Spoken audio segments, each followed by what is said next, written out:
Can you talk us through how the Devonshire became so popular and one of the most talked about openings in London, and why you think perhaps that it resonated so strongly so early on?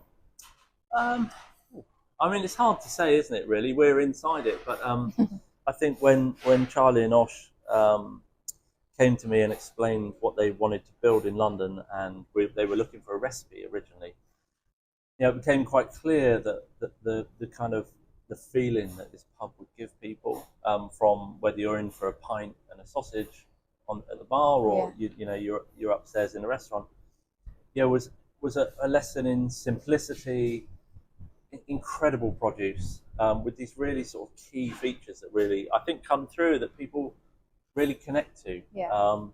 And then I think the really important part is about building the right culture that then allows the team to bring this to life. So all of the front of house, the managers through to the runners at every level, really bring their own character to it, and it's kind of real. It's not it's not hand behind your back and anything too formal. And I think people really feel really comfortable and well looked after in that sort of environment. And you can make food delicious and simple at the right price. I think that's really key. Definitely. And did you set out to build a great pub with serious food, or did it evolve into this? I mean, we set out to do what we're doing. We didn't realise it would become quite so popular as this, but the three of us have been around a long time.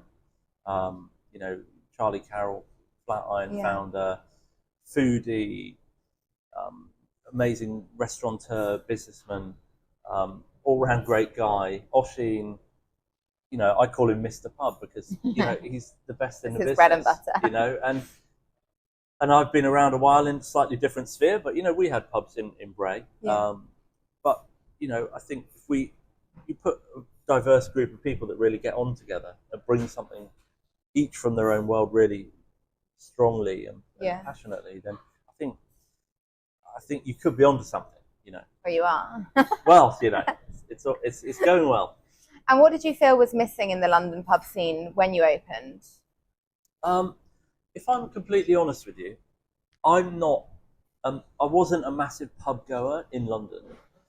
When I left the Fat Duck Group in end of 2019, I wanted to spend the first 3-4 months doing all the things that I never had time to do. And one of the things was go to London and have street pints standing outside a pub, because I was always running around when I was in London. Running past. I had a restaurant in Knightsbridge, but I never experienced that kind of thing. And so I only did that for a few months, and then I was busy on other stuff. But I think for me, and what I see here and what I see to the pubs that we go to now, I never would have thought there would be communities of people that are locals and friends and mates, as well as people that come to the Devonshire, that actually bring it alive as their own pub, what a pub is for. And that's all different uses. So, it's got a lovely chaos downstairs. Whether you're on your own having a quiet drink reflecting, or you're meeting friends, or you're coming in to celebrate, it does everything. That's the beauty of what pubs are. And there's some great pubs in London and outside of London. Definitely. And a little bit more about the three of you that sort of started the Devonshire. With all of your experience, from pubs to restaurants to your high-end culinary experience, why was this the perfect combination?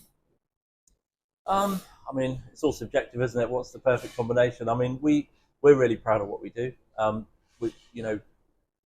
Demand is really amazing, and people seem to still love it 2.5 years in.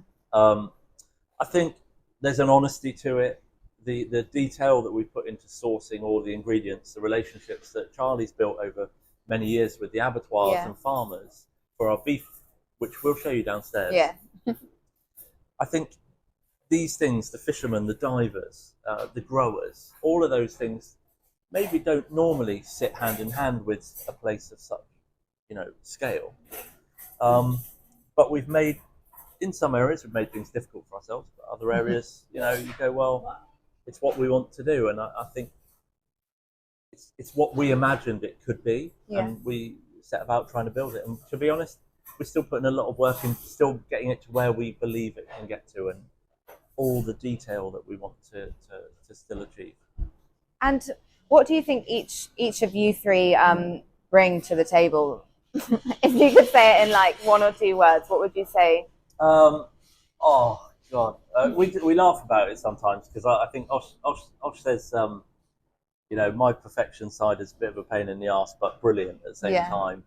Osh has got a chaotic side, which is a pain in the ass, but brilliant sometimes. Oh, most of the time, to be honest. And then Charlie he kind of sits across both of those worlds. And I guess we just, I guess the three of us just love eating and drinking well and having a good time and having fun while we're doing it and meeting great people. I mean, it's not rocket science, to be honest.